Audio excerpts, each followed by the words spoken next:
Video awal tahun 2010 ini sebuah misteri yang sudah terkubur selama puluhan tahun tersingkap di hadapan Mita The Virgin. Pekan lalu secara tidak disangka-sangka seorang pria parubaya bernama Priyono datang menemui dia usai mengisi acara di sebuah stasiun televisi. Mita yang sejak kecil tidak pernah mengenal sosok ayahnya terkaget-kaget lantaran pria yang mendekati mobilnya itu mengaku sebagai ayah kandungnya.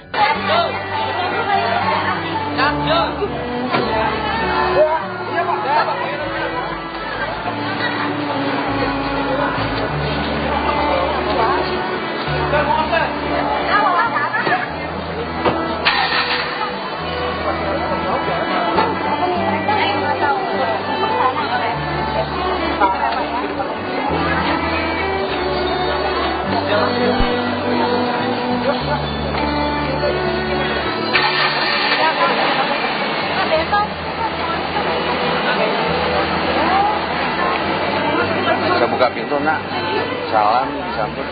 Kok tahu katanya? Nah, begitu saya ngomong begitu Mita langsung dikat sama manajer. Emang aku dari kecil nggak ada, papa kandung tuh nggak ada.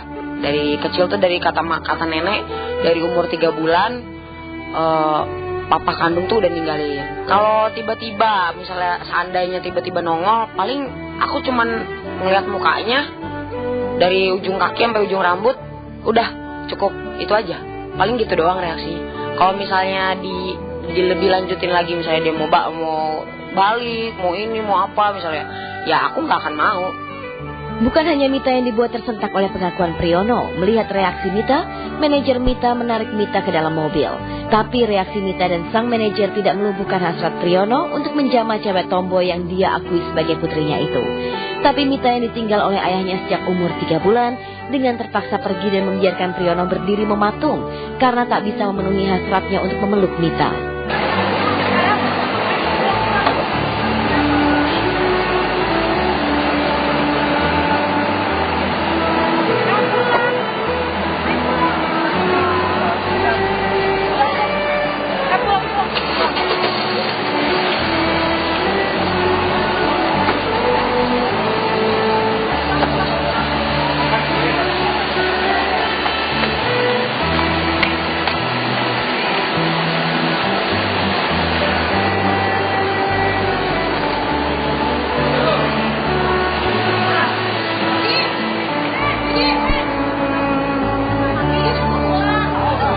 Perasaan saya itu cukup bahagia sekali, senang bertemu dengan anak saya yang selama ini nggak pernah saya ketahui di mana-mana.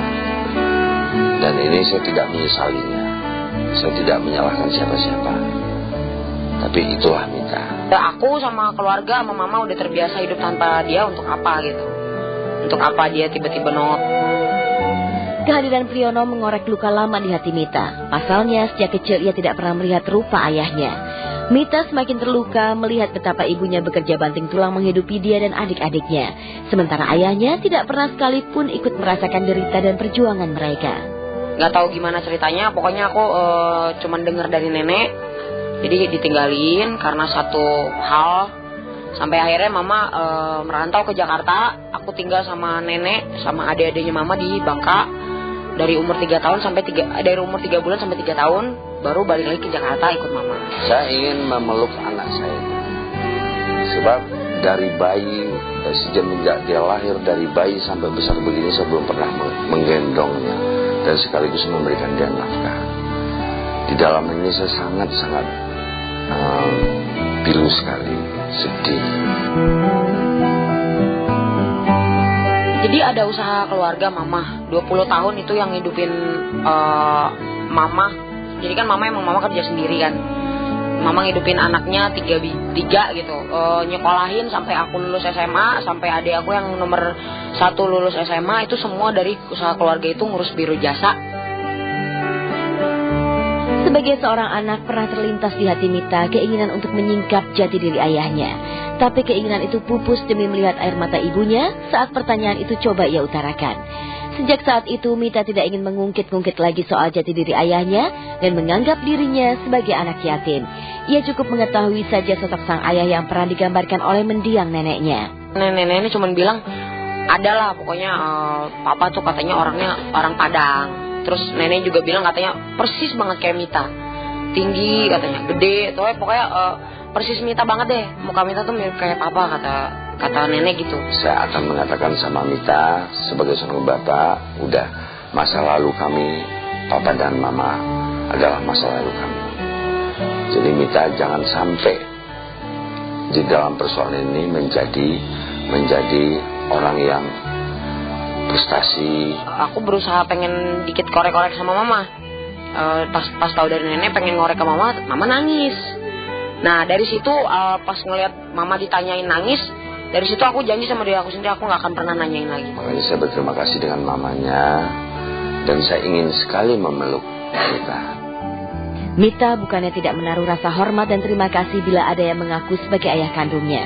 Tapi riwayat masa lalu yang teramat pahit membuatnya merasa sulit menerima pengakuan Priyono tentang statusnya dengan Mita. Terlepas menerima atau tidaknya Mita, itu papa serahkan aja kepada Tuhan. Nah, kalau misalnya memang ada kebenaran atau apa kan akunya mau kan pasti aku cari-cari kan. Ini karena memang akunya nggak mau tahu dan nggak pengen tahu, jadinya cuek. Aku paling kalau ada yang ngakuin paling aku cuma lihat mukanya, terus ya mandangin aja udah, no comment. Papa minta maaf padamu. Kalau bisa kita bertemu bersama, duduk satu meja bersama mamamu, sehingga kita menjadi keluarga, satu keluarga yang baik.